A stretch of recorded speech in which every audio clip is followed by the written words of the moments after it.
అందరికీ నమస్కారం. Welcome to Jayabharat.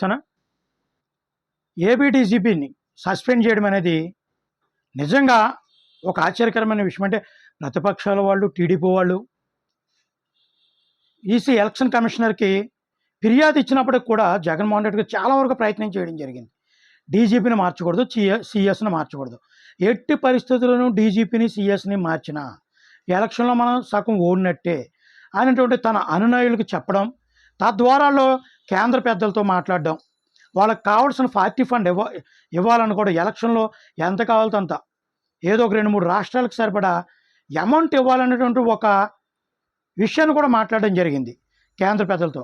అయినప్పటికీ ప్రతిపక్షంలో ఉన్నటువంటి చంద్రబాబు నాయుడు గారు కానీ, అలాగే బీజేపీలో ఉన్నటువంటి పెద్దలు, కొంతమంది రాష్ట్రంలో ఉన్నటువంటి పెద్దలు కానీ, పొత్తు ధర్మం ప్రకారం మనం పొత్తులో ఉన్నాం కాబట్టి కంపల్సరీ డీజీపీని మార్చవలసిందే, లేదంటే జగన్మోహన్ రెడ్డి గారి యొక్క విధ్వంసకర పరిస్థితుల నుంచి రాష్ట్రాన్ని కాపాడాలి, అక్కడ అల్లర్లు గొడవలు జరగకుండా, ఎలక్షన్ ముందు అటువంటి జరగకుండా ఉండాలంటే కంపల్సరీ డీజీపీని మార్చవలసిందనేటువంటి ఒక విషయాన్ని పార్టీ పెద్దలు, కేంద్ర పార్టీ పెద్దలకు చెప్పడంతో వాళ్ళు ఇంకా ఆలోచిస్తూ వస్తున్నారు. ఎలక్షన్ కమిషనర్ కూడా సరైన సమయం రావాలి, ఇదిగో డీజీపీని ఎందుకు మార్చామంటే దానికి సరైనటువంటి కారణం చెప్పే విధంగా ఉండాలి.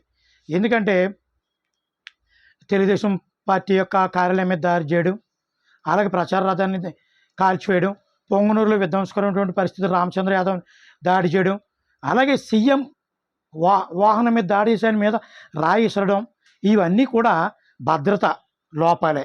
అదే కాకుండా మొన్న అనకాపల్లి ఎంపీగా పోటీ చేసినటువంటి సీఎం రమేష్ మీద దాడి చేసి చొక్కా చింపేయడం, నిన్న పిఠాపురంలో పవన్ కళ్యాణ్ మేనవాడి మీద బీర్ సీసాలు గిరేయడం, ఇవన్నీ చూస్తుంటే రాబోయే ఎలక్షన్ దగ్గరికి వచ్చేటప్పటికి ఇంకా విధ్వంసకరమైనటువంటి పరిస్థితులు ఎదురవుతాయేమో అనుకుని డీజీపీని మార్చడం, ఇమ్మీడియట్లీ ఇవన్నీ ఎలక్షన్ కమిషనర్కి ఒక షాక్గా చూపించడానికి, అంటే ఆధారాలు చూపించడానికి సరిపోయినాయి అనమాట.